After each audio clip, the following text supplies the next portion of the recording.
Dr. Westmoreland, there's someone here to see you. Megan Westmoreland's brow arched as she glanced at her watch. She was due in surgery in an hour and had hoped to grab a sandwich and a drink from the deli downstairs before then. "Who is it, Grace?" she asked, speaking into the intercom system on her desk. Grace Ellsbury was a student in the college's work-study program and worked part-time as an administrative assistant for the anesthesiology department at the University of Colorado Hospital. "He's hot. A Brad Cooper look-alike with a dark tan," Grace whispered into the phone. Megan's breath caught, and warm sensations oozed through her bloodstream. She had an idea who her visitor was, and braced herself for Grace to confirm her suspicions. "Says his name is Rico Claiborne." Lowering her voice even more, Grace added, "But I prefer to call him Mr. Yummy, if you know what I mean." Yes, she knew exactly what Grace meant.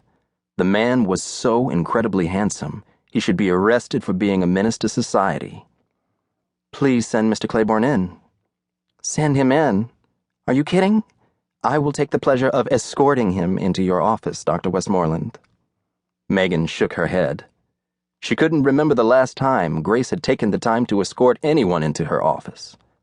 The door opened, and Grace, wearing the biggest of grins, escorted Rico Claiborne in. He moved with a masculine grace that exerted power, strength, and confidence, and he looked like a model, even while wearing jeans and a pullover sweater. Megan moved from behind her desk to properly greet him. Rico was tall, probably a good 6'4", with dark brown hair and a gorgeous pair of hazel eyes. They had talked on the phone a number of times, but they had only met once, 3 months ago at her cousin Micah's wedding. He had made such an impact on her feminine senses that she'd found it hard to stop thinking about him ever since. Now that he had completed that case he'd been working on, hopefully he was ready to start work on hers. "Rico, good seeing you again," Megan said, smiling, extending her hand to him. Grace was right. He did look like Brad Cooper, and his interracial features made his skin tone appear as if he'd gotten the perfect tan. "Good seeing you again as well, Megan," he said, taking her hand in his. The warm sensation Megan had felt earlier intensified with a touch of his hand on hers, but she fought to ignore it. "So what brings you to Denver?" He placed his hands in the pockets of his jeans. "I arrived this morning to appear in court on a case I handled last year, and figured since I was here I'd give you an update. I actually started working your case a few weeks ago.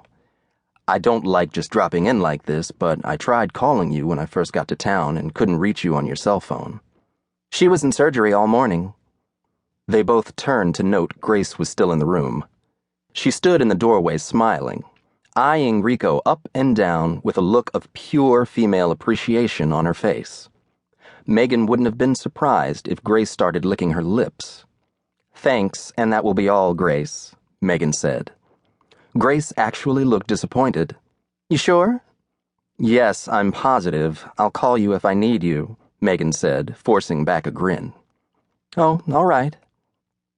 It was only when Grace had closed the door behind her that Megan glanced back at Rico to find him staring at her.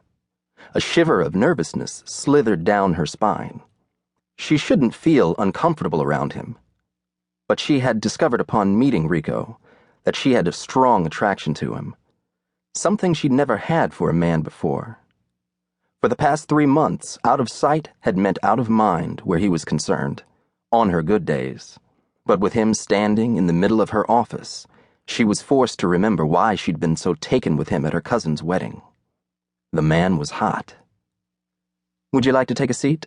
This sounds important," she said, returning to the chair behind her desk, eager to hear what he had to say and just as anxious to downplay the emotional reaction he was causing. A few years ago, her family had learned that her great-grandfather Rayful Stern Westmoreland, who they'd assumed was an only child, had actually had a twin brother, Reginald Scott Westmoreland. It all started when an older man living in Atlanta by the name of James Westmoreland, a grandson of Reginald, began genealogy research on his family. His research revealed a connection to the Westmorelands living in Denver, her family.